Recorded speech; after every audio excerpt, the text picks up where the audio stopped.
എല്ലാവർക്കും സ്വാഗതം. അങ്ങനെ മാർക്കറ്റിനെ കുറിച്ച് നമ്മുടെ ബിറ്റ് കോയിനെ കുറിച്ച് കുറേ ദിവസമായി വീഡിയോ ചെയ്തിട്ട്. അപ്പം അന്ന് നമ്മൾ പറഞ്ഞായിരുന്നു ബിറ്റ് കോയിന് നല്ലൊരു മൂവ്മെൻറ്റ് ഉണ്ടാകും. അതുകൊണ്ട് തന്നെ നല്ല മൂവ്മെൻറ്റ് ഉണ്ടായി. 54K നിന്ന് ബിറ്റ് കോയിൻ ഇപ്പം 66K വരെ എത്തി. പിന്നൊരു ഡമ്പുണ്ടായി 66. ആ ഒരു ഏരിയ നല്ല റെസിസ്റ്റൻസ് ആയതുകൊണ്ട് ഡമ്പുണ്ടായി. ഓക്കെ, നിങ്ങൾ നോക്കിയാൽ അറിയാം ഈ ഒരു മാസം ഓൾറെഡി ബിയറിഷ് ആയിട്ടുള്ളൊരു മാസമാണെന്നാണ് പറയുന്നത്. പക്ഷേ നേരെ ഓപ്പോസിറ്റ് എപ്പോഴും ഉണ്ടായത്. നമ്മളപ്പോഴും അതൊന്നും ഒരിക്കലും പ്രെഡിക്റ്റ് ചെയ്തില്ല. ഞാനൊരിക്കലും അങ്ങനെയൊന്നും ബുള്ളിഷ് മാസമൊന്നും ഞാനങ്ങനെ ഇതാവുന്നില്ല. എപ്പോഴാണ് ചിലപ്പോൾ അത് ഓപ്പോസിറ്റാണ് വരുന്നത്.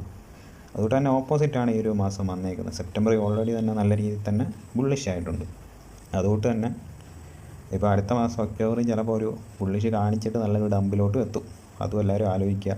പിന്നെ ആൾട്ടോയിനൊന്നും നല്ല രീതിയിൽ പമ്പൊന്നും ആയെന്ന് ചോദിച്ചാൽ വലിയ രീതിയിൽ പമ്പൊന്നും ആയിട്ടില്ല. എന്നിരുന്നാലും ചിലതൊക്കെ പതുക്കെ പമ്പായി വരുന്നു. പക്ഷേ എല്ലാം ഒരു പമ്പായ ഒരു ആൾട്ട് സീസൺ ആണോ എന്ന് ചോദിച്ചാൽ ആയിട്ടില്ല.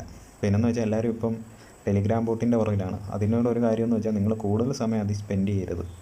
അല്ലാതെ സോഷ്യൽ എയർ ഡ്രോപ്പ്, പിന്നെ ടെസ്റ്റ് നെറ്റ്, ഇതൊക്കെ മാക്സിമം ഒന്ന് നോക്കുക. അതിലൊക്കെ കിട്ടുന്ന റിവാർഡിൻ്റെ അത്രയും പോലും ഈ ഒരു മറ്റൊരു ടെലിഗ്രാം ഇതിലും കിട്ടത്തില്ല. അത് നിങ്ങൾ സ്വാഭാവികമായിട്ട് നോക്കിയാൽ അറിയാം. ഇവിടെ നിന്ന് വെച്ചാൽ കുറേ റെഫറിനൊക്കെ കൊടുത്തിട്ട് കാര്യമൊന്നുമില്ല.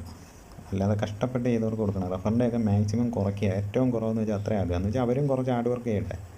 അല്ലാതെ കുറച്ച് വലിയ യൂട്യൂബർമാരും അതുകൊണ്ടുള്ള ടീമുകളും വന്നിട്ട് ചെയ്തിട്ട് അവർക്ക് മാത്രം കൊടുക്കാനാണെങ്കിൽ പിന്നെന്തിനാണ്. അതുകൊണ്ടാണ് പല ടോക്കണും ആംസ്റ്റർ പോലുള്ള സ്കാംസ്റ്ററൊക്കെ നല്ല രീതിയിൽ ഡമ്പായി കമ്മ്യൂണിറ്റിക്കൊന്നും കൊടുത്തില്ല. ആ പ്രൊജക്റ്റൊക്കെ വെറും ഫേക്കായിട്ടുള്ള പ്രൊജക്റ്റാണ്.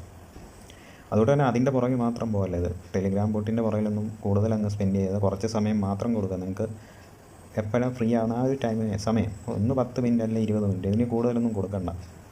അത് കൊടുത്തിട്ട് നമുക്ക് അവസാനം കിട്ടിയില്ല, നമുക്ക് തന്നെ വിഷമമല്ലേ. അതുകൊണ്ട് പറഞ്ഞാണ്. എല്ലാവരും ഇപ്പോൾ അതിൻ്റെ വീഡിയോയും കാര്യങ്ങളുമാണ്. സോഷ്യൽ ഡ്രോപ്പോ അപ്പോൾ കമ്മ്യൂണിറ്റി ഗെയിമിംഗ് എന്നുള്ള സോഷ്യൽ ഡ്രോപ്പ് ആയിരുന്നു. അത് നമ്മൾ വീഡിയോ ചെയ്തിട്ടുണ്ടായിരുന്നു. അത് മാക്സിമം നിങ്ങൾ പോയിൻ്റൊക്കെ ഏൺ ചെയ്യുക. ഞാൻ എനിക്ക് ഒരു റഫറിൽ അങ്ങാണ്ടുണ്ട്. റഫറിലൊന്നും കാര്യമൊന്നുമില്ല. നമ്മൾ കഷ്ടപ്പെട്ടാലേ കാര്യമുള്ളൂ. ഞാനത് 5 മില്യൺ ആക്കിയിട്ടുണ്ട്. ഞാൻ 20,000 പോയിന്റിലായിരുന്നു. അന്ന് വീഡിയോ ചെയ്യുമ്പോൾ ഏറ്റവും കുറവായിരുന്നു. 1 ലക്ഷം പോയിൻ്റ് പോലും ഇല്ലായിരുന്നു. ഇപ്പോൾ അത് 5 മില്യണും കഴിഞ്ഞു. അതുകൊണ്ട് കുഴപ്പമില്ല. അപ്പോൾ അതുകൊണ്ട് തന്നെ മാർക്കറ്റ് നല്ല രീതിയിൽ തന്നെ നോക്കുക. മാർക്കറ്റ് നോക്കുക, BTC നോക്കുക. പിന്നെ പുതിയതായിട്ട് നല്ല പ്രൊജക്റ്റുകളുണ്ട്, അതിനെക്കുറിച്ച് പറയാം. നെക്സ്റ്റ് ഒരു വീഡിയോ പറയാം. അപ്പോൾ ടെലിഗ്രാമിൽ മാത്രം ചെന്ന് സമയം വേസ്റ്റ് ആക്കരുതെന്നേ പറയുന്നുള്ളൂ കേട്ടോ. അത്രയേ ഉള്ളൂ. അപ്പോൾ അടുത്ത വീഡിയോ ആയിട്ട് വീണ്ടും കാണാം.